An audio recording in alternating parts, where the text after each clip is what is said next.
السلام علیکم ورحمۃ اللہ تعالی وبرکاتہ۔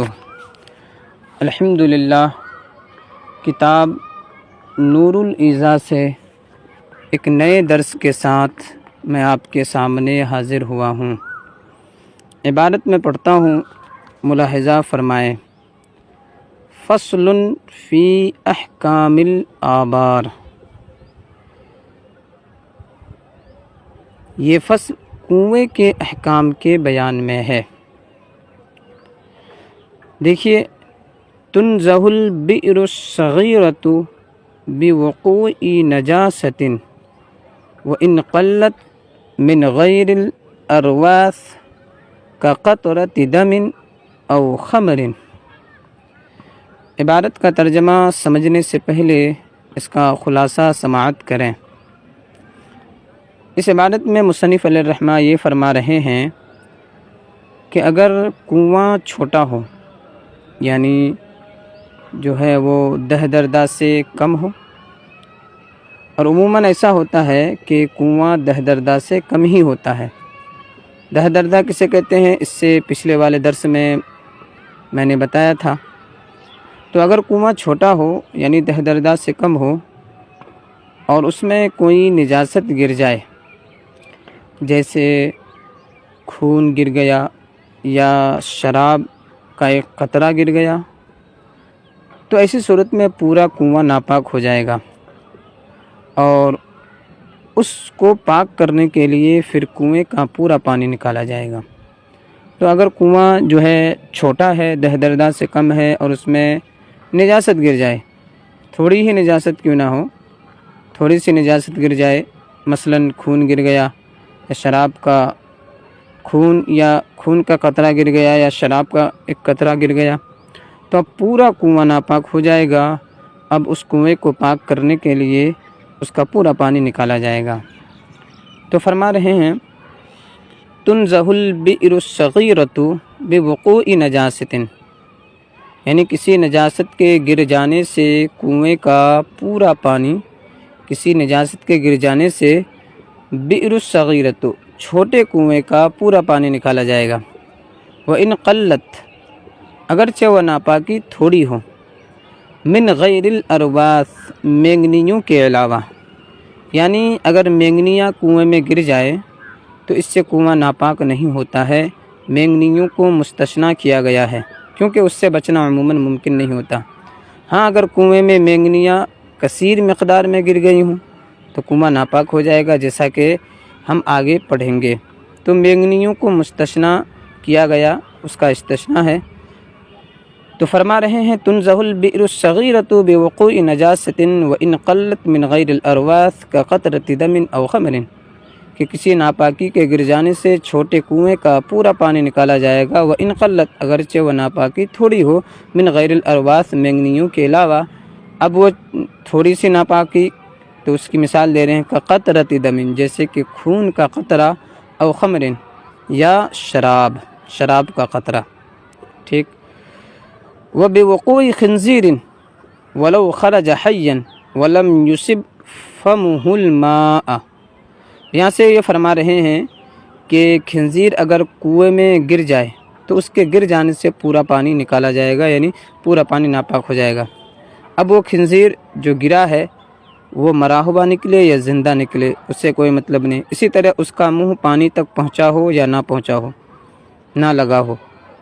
اگر خنزیر کنویں میں گر گیا، اب وہ مرا یا نہیں مرا، زندہ نکلا یا مرا ہوا نکلا، اس کا منہ پانی تک لگا، پانی سے لگا یا نہیں لگا، کوئی بھی صورت ہو، اگر خنزیر کنویں میں گر جاتا ہے تو پھر کنویں کا پورا پانی نکالا جائے گا، کیونکہ آپ جانتے ہیں کہ خنزیر نجس العین ہے، یعنی اس کا پورا بدن، اس کے بدن کا ہر جزء پیشاب و پاخانہ کی طرح ناپاک ہے، اس لیے خنزیر کے کنویں میں گرتے ہی سارا پانی ناپاک ہو جائے گا اور سارا پانی نکالا جائے گا۔ تو وہی فرما رہے ہیں، وہ بوقوع خنزیر، اور خنزیر کے گر جانے سے پورا پانی نکالا جائے گا۔ ولو خرج حیا، اگرچہ خنزیر زندہ نکلا ہو، ولم یصب فمہ الماء، اور اس کا منہ پانی تک نہ پہنچا ہو، تو بھی اس کا جو ہے کنویں کا پورا پانی نکالا جائے گا۔ وبموت کلب او شاۃ او آدمی فیہا، یہاں سے یہ فرما رہے ہیں کہ اگر کتا کنویں میں گر کر مر جائے، کتا کنویں میں گرا اور مر گیا تو پھر اس کا پورا پانی نکالا جائے گا۔ اسی طرح کنویں میں بکری گری اور مر گئی، اسی طرح کوئی آدمی گر کر مر گیا تو پھر کنویں کا سارا پانی نکالا جائے گا۔ تو یہاں پر مرنے کی قید ہے، وہ بموت کلب او شاۃ، اور کتے کے مر جانے سے، او شاۃ یا بکری کے مر جانے سے، او آدمی یا آدمی کے مر جانے سے، فیہا اس میں یعنی کنویں میں۔ تو اگر کتا گر کر مر گیا، اسی طرح آدمی یا اسی طرح بکری، تو ایسی صورت میں کنویں کا پورا پانی نکالا جائے گا۔ اب آگے فرما رہے ہیں وَبِانْتِفَاخِ حَيَوَانٍ وَلَوْ صَغِيرًا، یعنی اگر کوئی جاندار کنویں میں گرا مر گیا اور اس کے بعد وہ پھول گیا پھٹ گیا، یعنی کوئی جاندار کنویں میں گر کر مر جائے، پھول پھٹ جائے، تو ایسی صورت میں کنویں کا سارا پانی ناپاک ہو جائے گا، اب سارے پانی کو نکالا جائے گا۔ اب وہ جاندار جانور چھوٹا ہو جیسے چوہا یا بڑا ہو جیسے آدمی، ہاتھی وغیرہ، تو اگر کوئی بھی جاندار کنویں میں گر جاتا ہے اور گر کر مر جاتا ہے، پھر پھول پھٹ جاتا ہے، تو چھوٹا جانور ہو یا بڑا جانور ہو، ایسی صورت میں کنویں کا سارا پانی نکالا جائے گا۔ تو وہی چیز فرما رہے ہیں وَبِانْتِفَاخِ حَيَوَانٍ وَلَوْ صَغِيرًا، اور جانور کے پھول پھٹ جانے سے، وَلَوْ صَغِيرًا اگرچہ وہ جانور چھوٹا ہو، اگرچہ وہ جانور چھوٹا ہو۔ تو یہاں پر پھولنے پھٹنے کی قید لگائی گئی ہے، اگر جانور گر کر مر گیا اور پھول پھٹ گیا، جانور چھوٹا ہو یا بڑا ہو، تو ایسی صورت میں کنویں کا سارا پانی نکالا جائے گا، سارا پانی ناپاک ہو جائے گا۔ اب سارا پانی نکالنے سے مراد کیا ہے؟ تو اس کے جواب میں فرمایا گیا کہ کنویں کا سارا پانی نکالنے سے مراد یہ ہے کہ کنویں کا اتنا پانی نکال دیا جائے کہ اب اگر ڈول ڈالیں تو آدھا بھی نہ بھر سکے۔ کنویں کا سارا پانی نکالنے سے مراد یہ ہے کہ اتنا پانی نکال دیا جائے کہ اب اگر ڈول ڈالیں تو آدھا بھی نہ بھر سکے۔ ٹھیک، یہ سارا پانی نکالنے سے مراد ہے۔ اب آگے دیکھیے وَمِئَتَا دَلْوٍ لَوْ لَمْ يُمْكِنْ نَزْحُهَا، اب یہاں سے یہ فرما رہے ہیں کہ اگر کنواں ایسا ہو کہ اس کا پورا پانی نکالنا ممکن نہیں ہے، اس طور پر کہ کنواں چشمہ دار ہے، گہرائی میں ہے اور اس سے پانی نکلتا ہے، یعنی نکلتا رہتا ہے، تو اب کیا کیا جائے گا؟ پورا پانی تو نکالنا ممکن نہیں ہے۔ تو اب جواب دیا گیا کہ اس صورت میں اس میں سے 200 ڈول نکال دینے سے کنواں پاک ہو جائے گا۔ کتنا؟ 200 ڈول نکال دینے سے کنواں پاک ہو جائے گا۔ اب 200 ڈول واجب ہے جبکہ 300 ڈول نکالنا مستحب ہے۔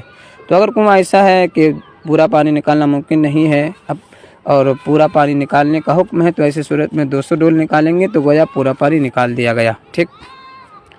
ٹھیک ہے، تو وہی فرما رہے ہیں وَمِئَتَا دَلْوٍ وَلَوْ لَمْ يُمْكِنْ نَزْحُهَا، اور اگر کنویں کا پورا پانی نکالنا ممکن نہ ہو تو 200 ڈول پانی نکالیں گے۔ لَوْ لَمْ يُمْكِنْ نَزْحُهَا، اگر کنویں کا پورا پانی نکالنا ممکن نہیں ہے تو 200 ڈول نکال دیں گے۔ وَإِنْ مَاتَتْ فِيهَا دَجَاجَةٌ أَوْ حِرَّةٌ أَوْ نَحْوُهُمَا لَزِمَ نَزْحُ 40 دَلْوًا، یہاں سے مصنف علیہ الرحمہ یہ فرما رہے ہیں کہ اگر کنویں میں مرغی، بلی یا ان جیسے دیگر جانور گر کر مر جائیں اور وہ پھولے پھٹے نہ ہوں تو اس کنویں سے 40 ڈول پانی نکالنا واجب ہے، یعنی 40 ڈول نکالنا لازم ہے، اور 50 یا 60 ڈول نکالنا مستحب ہے۔ کس صورت میں؟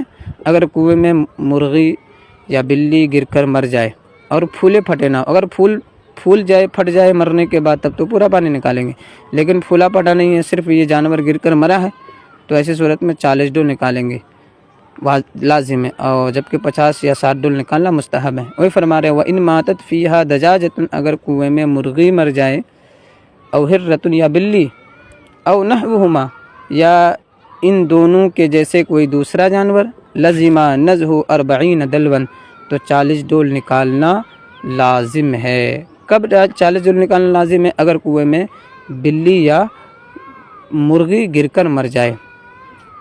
اب آگے فرما رہے ہیں وَإِن مَاتَتْ فِيهَا فَأْرَةٌ أَوْ نَحْوُهُمَا لَزِمَ نَزْهُ 20 دَلْوًا، یعنی اگر کنویں میں چوہا یا اس کے طرح کوئی جانور گر کر مر جائے، جیسے چوہا گر کر مر گیا یا چڑیا اور وہ پھولا پھٹا نہیں ہے، تو ایسی صورت میں 20 ڈول پانی نکالنا واجب ہے اور 30 ڈول نکالنا مستحب ہے، یعنی 20 ڈول لازم ہے۔ تو فرما رہے ہیں وَإِن مَاتَتْ فِيهَا فَأْرَةٌ أَوْ نَحْوُهُمَا، اور اگر کنویں میں چوہا مر جائے یا اس جیسا کوئی جانور، لَزِمَ نَزْهُ 20 دَلْوًا، تو 20 ڈول پانی نکالنا لازم ہے۔ تو یاد رکھیے اگر کنویں میں بلی یا مرغی یا ان جیسے کوئی جانور گر کر مر جائے اور پھولنے پھٹنے سے پہلے اس کو نکال لیا گیا، تو ایسی صورت میں 40 ڈول پانی نکالنا واجب ہے، جبکہ 50 یا 60 ڈول نکالنا مستحب ہے۔ لیکن اگر کنویں میں چوہا یا جیسا کوئی جانور گر کر مر جائے تو ایسی صورت میں 20 ڈول پانی نکالنا لازم ہے، جبکہ 30 ڈول نکالنا مستحب ہے۔ اب آگے فرما رہے ہیں وَكَانَ ذَلِكَ طَهَارَةً لِلْبِئْرِ وَالدَّلْوِ وَالرِّشَاءِ وَيَدِ الْمُسْتَقِي، یعنی جن صورتوں میں یہ کہا گیا کہ کنویں کا سارا پانی نکالا جائے گا، تو اب کیا سارا پانی نکالنے کے بعد یا 200 ڈول نکالنے کے بعد، کیونکہ سارا پانی اگر نکالنا ممکن نہ ہو تو 200 ڈول نکالیں گے، بہرحال جن صورتوں میں یہ کہا گیا کہ سارا پانی نکالا جائے گا، تو کیا اس کے بعد رسی ہے جو جس سے ڈول کو باندھتے ہیں، اسی طرح کنواں، اسی طرح ڈول اور نکالنے والے کا ہاتھ، کیا یہ سب کو بعد میں دھونے کی ضرورت ہے سارا پانی نکالنے کے بعد؟ تو کہتے ہیں کہ نہیں، یعنی اگر سارا پانی نکال لیا گیا، جتنا پانی نکالنے کا حکم ہے، جس کنویں کا پانی ناپاک ہو گیا اور اس میں سے جتنا پانی نکالنے کا حکم ہے نکال لیا گیا، اب جو ہے رسی ہے جس سے پانی نکالا جا رہا ہے، ٹھیک، اسی طرح کنواں ہے، اسی طرح ڈول ہے، اسی طرح نکالنے والے کا ہاتھ ہے، سب پاک ہو جائے گا، یہ سب کو دھونے کی ضرورت نہیں ہے۔ اسی طرح کنویں کی دیوار کو دھونے کی بھی ضرورت نہیں ہے، یہ سب چیز پاک ہو جائے گی، بعد میں اس کو دھونے کی ضرورت نہیں ہے، ٹھیک ہے، یعنی جتنا پانی نکالنے کا حکم تھا اتنا پانی نکال لیا، تو اب یہ ساری چیزیں پاک ہو جائیں گی خود بخود، کیونکہ اتنا پانی نکال لیا گیا ہے تو اب یہ پاک ہو جائیں گی، اس کو بعد میں دھونے کی ضرورت نہیں۔ وہی کہہ رہے ہیں وَكَانَ ذَلِكَ طَهَارَةً لِلْبِئْرِ وَالدَّلْوِ وَالرِّشَاءِ وَيَدِ الْمُسْتَقِي، اور یہ پانی کے نکالنے سے کنواں، اسی طرح ڈول، اسی طرح رسی، وَيَدِ الْمُسْتَقِي، اور نکالنے والے کے ہاتھ کے لیے پاکی ہو جائے گی، یعنی یہ جب پانی نکالا گیا جتنا پانی نکالنے کا حکم تھا، تو اب یہ اسی پانی کا نکالنا ان چیزوں کے لیے، یعنی کنویں کے لیے، ڈول کے لیے، رسی کے لیے، نکالنے والے کے ہاتھ کے لیے، نکالنے والے کے ہاتھ کے لیے یہ کافی ہے، یعنی یہ ساری چیزیں پاک ہو جائیں گی، بعد میں اس کو دھونے کی ضرورت نہیں ہے۔ ہم سبق کا آج یہیں پر اختتام کرتے ہیں، انشاءاللہ اس کے بعد جو ہے آگے ہم پڑھیں گے۔ السلام علیکم ورحمۃ اللہ۔